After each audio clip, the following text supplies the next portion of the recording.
Nelson, alcoholic addict. That is not my real name. That's my pen name that I came up with for this newsletter, LOL Sober. Let me give you an example that most people have probably encountered in their life, one that exemplifies something I've been struggling with a little bit recently. All right, so the scenario is, imagine you put on a new outfit, you check it out in the mirror, you spin around a few times, make sure your ass doesn't look like an NHL defensive tackle's ass. And then finally, after you think everything looks good, you ask someone, hey, what do you think of this outfit? And the person looks you up and down and says, well, I really like the pants.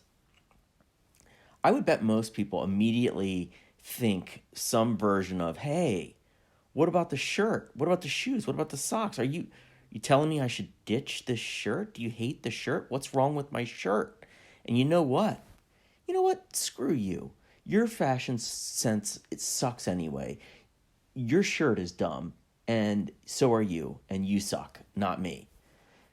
Yeah, it's a little much, right? But like we probably all had versions of that in our lives, and I I had a similar thing happen recently. It wasn't about clothes. I made up that example, but somebody made what I deemed a backhanded compliment, and I immediately launched a full investigation into what was said and what wasn't said, and everything in between. I got myself pretty worked up, pretty irritated, and then I ended up doing that thing where my own insecurity flips that comment from something that hurts a little bit to angry shit talking, where I start out by taking something personally, and then I have to turn it around because I'm scared. What if they're right? What if my shirt does suck? I turn that around and I come up then with all the reasons why you're the one who sucks. I find this like in my marriage. Sometimes my wife will call me out on something, and instead of just pausing with that, I'll be like, well, you did that one time too, and you did it another time too. It just turn it around because I'm scared, man. I don't want to take responsibility. I don't want to have to own this thing. Is that just an addiction thing? Is that only alcoholics and addicts? No, definitely not. I think it's probably most people. But I've said on this newsletter many times, I identify with the parts of our sober literature where it digs into the idea that alcoholics do seem particularly sensitive to criticism, real or imagined. I think I'm kind of a big baby, and that's an important note here. In that example about the outfit, like, did the person single out the pants because the shirt sucks? Maybe. It's entirely possible. Or what if the guy just really liked the pants? Just was really taken aback by how great the pants are. That's a compliment, right? You picked out some nice pants. But oh man, but in my life, I did the right thing when I was spiraling the other day. The worst thing I can do is just sit there and just hash it out over and over and over again. Really, really whip it up into a frenzy.